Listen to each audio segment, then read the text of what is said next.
Howdy. We are getting loaded up for our cruise. We're heading down to Florida. We are making a road trip out of it. We're taking 2 vehicles. We've got quite a bit of people coming, so we're going to go to Orlando first. And we'll spend a day going to Disney Springs, then Epic Universe, and then we'll board our President's Cruise on Utopia of the Seas come Monday, so come along with us. After driving through the night, that Florida sign hit different. The sunrise, the humidity, it finally felt real. We were officially kicking off our pre-cruise adventure.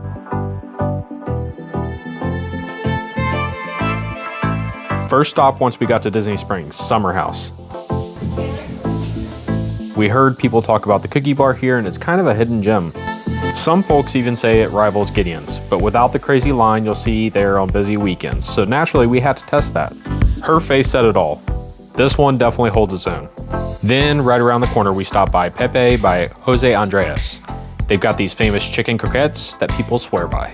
Fun fact, they actually take 3 days to make, using the same recipes chef Jose Andres learned from his grandmother.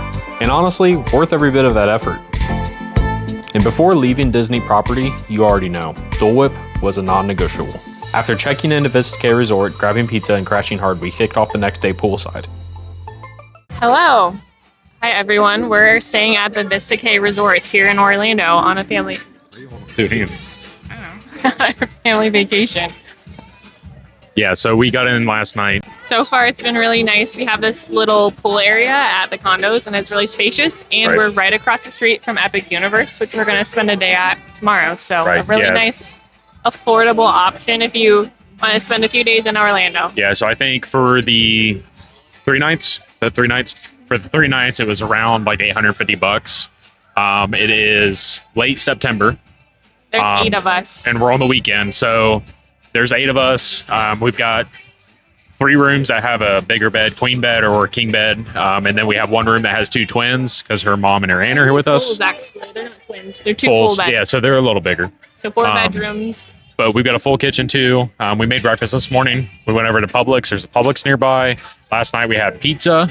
Pizza was pretty good from a New York place.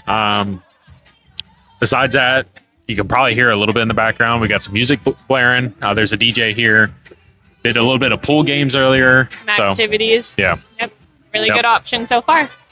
Yeah, so we'll show you around a little bit. We will put some pictures in here of our room, as hopefully you guys see. But tomorrow we'll be on to Epic Universe. We'll definitely bring you along, show you our perspective. We're not the type of people that go to amusement parks all the time. We do enjoy them. We obviously just don't live real close to anything besides Kings Island, though. So and you'll see what we can get done in just one day at Epic Universe. That night, we hit CityWalk for dinner at Toothsome's Chocolate Emporium. Really solid spot if you're staying near Epic Universe. The milkshakes are ridiculous.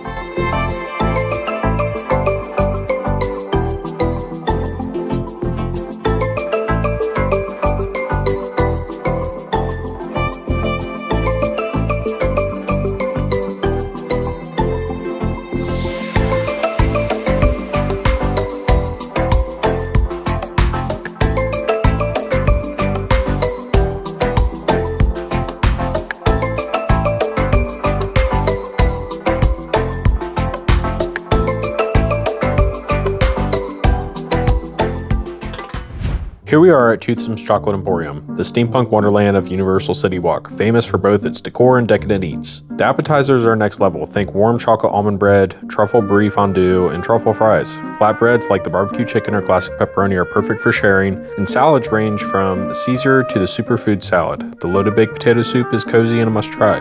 For mains, sandwiches and burgers like the Southern Fried Chicken BLT or the Monte Cristo are crowd pleasers. Pasta and entrees like the brisket and wild mushroom meatloaf are hearty. And of course, Toothsome is famous for cocktails like the Old Chocolate Fashion and the Pumpkin Harvest Espresso Martini, plus fun mocktails for everyone. I went for the Old Chocolate Fashion, chocolate whiskey with a cherry twist and a hint of orange bitters. It looked great, but I thought it was a bit watered down. Could have packed more punch. Not strong enough. Stephanie picked the Seasonal Pumpkin Harvest Espresso Martini, a mix of coffee, chocolate, and autumn spice. I like it. It's a good, unique pumpkin chocolate coffee. She loved it. Unique, smooth, and perfectly balanced. Definitely a fall-inspired treat. While waiting for our food, we enjoyed the view out front, a quiet pause by the water with CityWalk's energy in the background. It's a great spot to take it all in before the feast. Dinner has arrived. I went with the burger à pavor, perfectly cooked, rich with peppercorn sauce and full of flavors. Steph went with the Monte Cristo, deep fried and indulgent, but maybe a bit too greasy for her taste. Stephanie thought it was just okay, crispy on the outside, but lacking the complex flavor she was hoping for. Definitely not the highlight of Toothsome. I actually loved mine. The burger à pavor reminded me of a classic mushroom and Swiss combo, really satisfying. At night, Toothsome is even more stunning. If we came back, we'd probably try one of the entrees and maybe split one of those over-the-top milkshakes. The lights along the water in the CityWalk make it feel totally magical. The perfect way to end a night of indulgent food and sightseeing. Snapped a quick memory before heading off. Sometimes the view is just as memorable as the food. Next up, we checked out the Red Coconut Cub. This year's Halloween decorations and the Coven House theming are in full swing. It's a worth a stroll if you're in the area.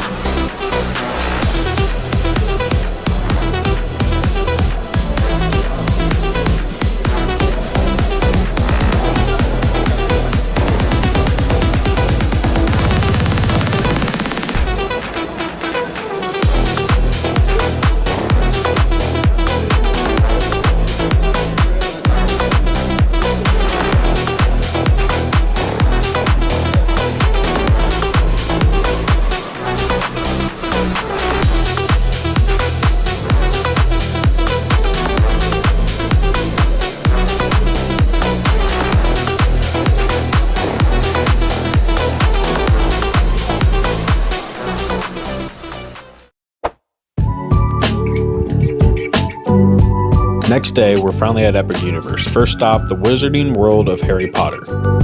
Walking in early before security, you can already feel the energy building. Epic Universe has 5 main portals, each designed to transport you into a different world. And we're starting with one of the most magical. Through security, we step into the park proper. The Helios Grand Hotel greets us in the background. The first thing you notice as a newcomer. It's incredible how the architecture sets the tone right from the start. Every corner of the park is themed to perfection. From fountains to landscaping, the details immerse you completely. Epic Universe has rides across the park, and the design makes it easy to see them all coming together. Even small touches like these fountains add life and realism. It's those little details that make the park feel magical.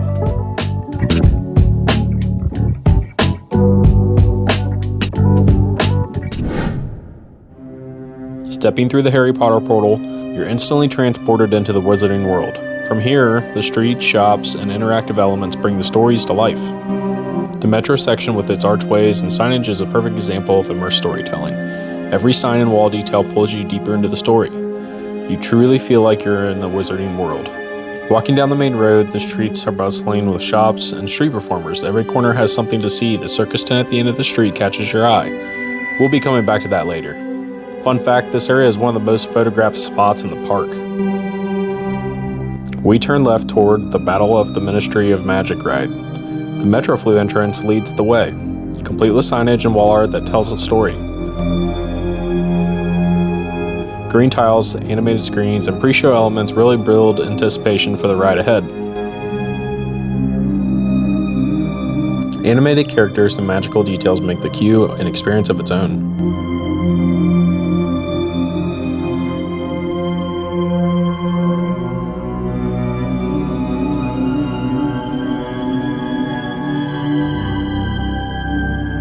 Talking paintings, interactive posters, and even moving props bring the Wizarding World to life.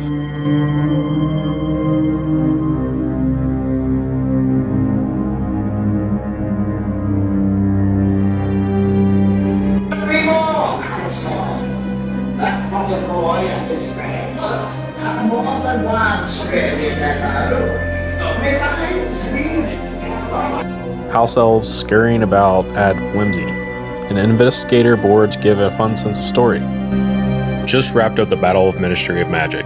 Incredible immersion, but it did feel pretty similar to the Forbidden Journey over at the main Universal Park. Still, the attention to detail here is next level. I went for the Lobe Blaster. Surprisingly solid, a nice balance of sweet and tart. Stephanie grabbed the frozen butterbeer, a classic every time, you can't really go wrong with it. Even the back alleys here feel alive. Every corner looks straight out of a Wizard's film set. As we head back out, the Paris theming really stands out. Between the signage, architecture, and cobblestone streets, it generally feels like you're walking through the Wizarding World version of France.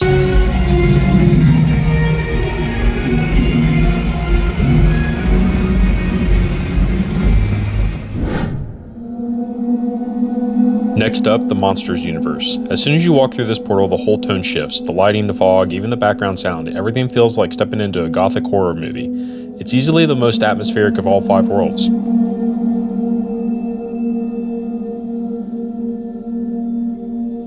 Found our final resting place, or maybe just a great spot to finish off what's left of the My Low Blaster. Priorities, right?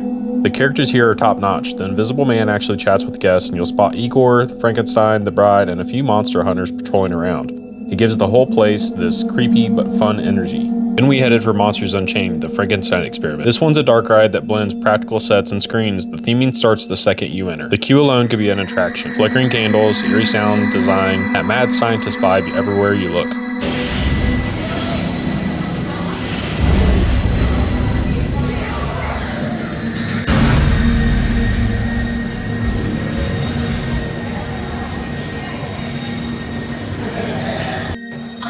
I'm Igor.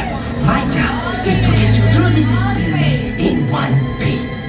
But Igor, I hear you say, where's the fun in that? I agree, you delightful freak. Sadly, this is not that kind of experiment. Look closely.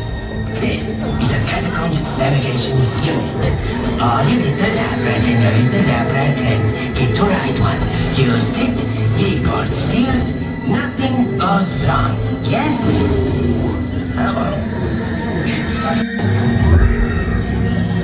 See? There's nothing to be afraid of. He is amazing. Better than the original. He is the key to our most exciting experiment. For years, I have studied and controlled the monsters that prowl the darkness. And only one remains.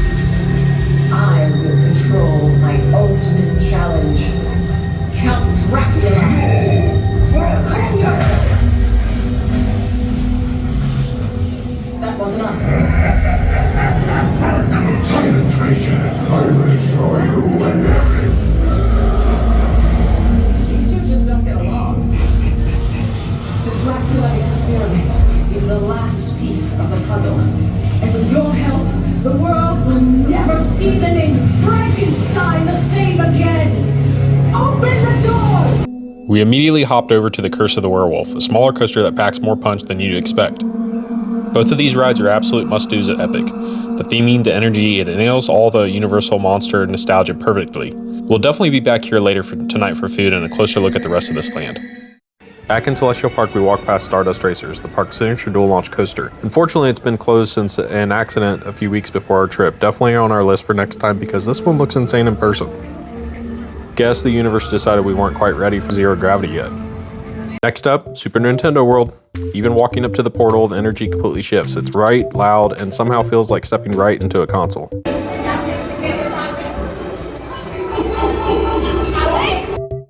The sound design through this tunnel is straight out of the games, and then this. The world opens up into pure chaos. Coins spinning, Goombas moving, Yoshi's marching. It's just sensory overload in the best way possible. You could spend an hour here without riding a thing and still catch new details. We made our way through the Donkey Kong country, and once again, the theming doesn't miss. The moment you pass through this tunnel, the atmosphere flips. Jungle sounds, minecarts rolling in the distance, it's completely immersive. We went single rider on Minecart Madness, and honestly, worth it. Hardly skipped any of the queue and saved a ton of time. After that, we jumped to Mario Kart, Bowser's Challenge. And yep, we gambled on the single rider again. That time we probably missed out on a lot of the queue details, but the wait was short and we'll catch it next trip. Kit you out with these AR visors that make you look ridiculous, but they're key to how the ride works. Part racing, part target practice, all nostalgia. Mario Kart hit the nostalgia button hard, but leaned light on thrill. Donkey Kong's Minecart Madness though, that was pure fun start to finish. We skipped Yoshi's Adventure this time since it's a slower family ride, but for younger kids or Mario fans, it's probably worth it. As we step back into the Celestial Park, it hit us how wild this park's design really is. Every portal feels like a whole different world. Before heading into the next portal, we stopped at the Oak and Star Tavern for lunch. A big barbecue platter to split, solid food, good portions, and exactly what we needed before tackling another world. Next stop, the Isle of Berk. Walking through the Berk portal, the temperature somehow feels colder, smoke drifting from the chimneys, roaring dragons overhead, and the sound of waves crashing below. The theming here is some of the most immersive in the park. The Isle of the Berk is one of the 5 main lands of Epic Universe, inspired by DreamWorks' How to Train Your Dragon. It's packed with kinetic movement, Boats rocking in the harbor, windmills turning, and dragons perched on rooftops. If you've ever wanted to walk into a DreamWorks movie, this is it.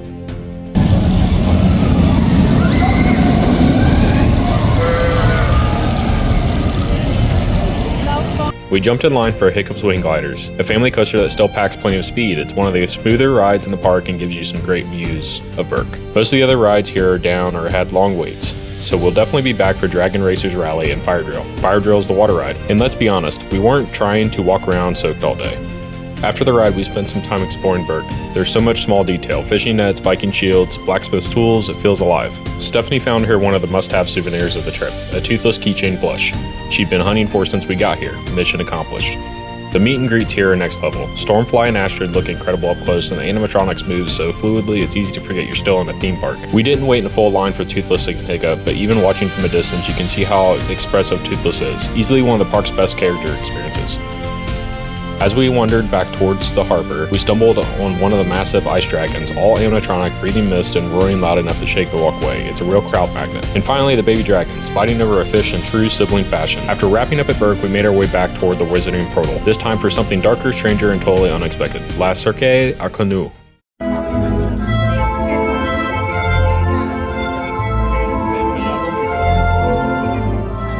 As we made our way into Les Cirque à Canoe, the theming immediately pulls you back in time, a dark, whimsical circus straight out of the Fantastic Beasts universe. Every detail here feels handcrafted, from the old-time cotton candy displays to the eerie posters teasing the magical acts inside. Before entering the theater, you're brought into a holding area where Circus Master Skender sets the tone perfectly, mysterious, charming, and a little unsettling.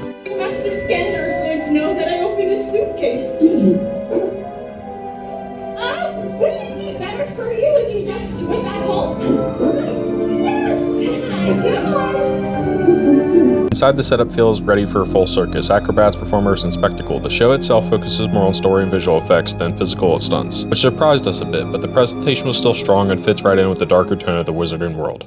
Back in Dark Universe for dinner, we stopped at the Burning Blade Tavern, easily one of the most atmospheric spots in the park. The big draw here is the massive windmill that bursts into flames every 15 to 20 minutes. Right on cue.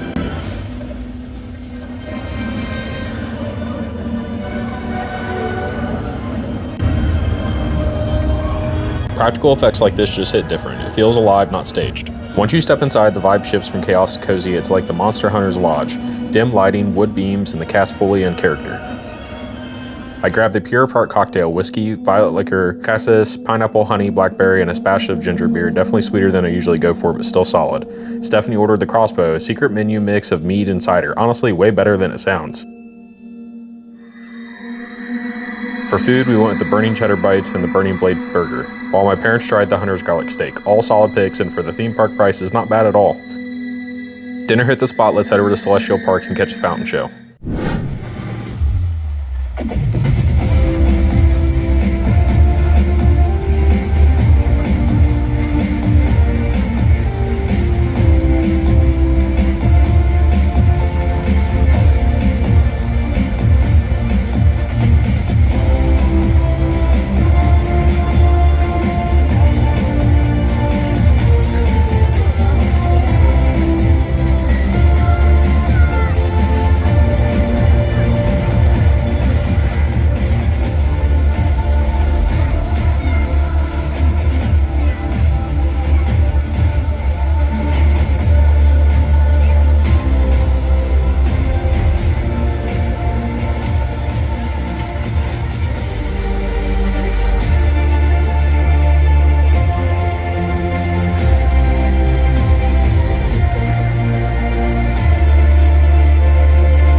Next visit, we've got to hit the fountain show at night.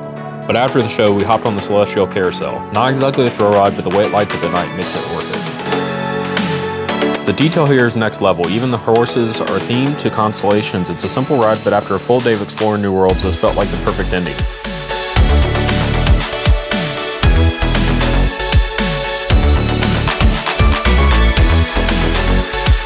Walking through Celestial Park at night might be the best part of the whole park. Between the fountains, the music, and the glow everywhere, it's just magic. Stay till close, you won't regret it. Heading out through the main portal, we couldn't help but look back. Epic Universe lived up to the hype. Incredible theming, great rides, and plenty of reasons to come back. Stardust Racers, the Dragon Rides in Berk, yeah, we'll be back. Next up, our President's Cruise aboard Utopia of the Seas. So make sure to like, subscribe, and join us for that one. And as always, stay lit.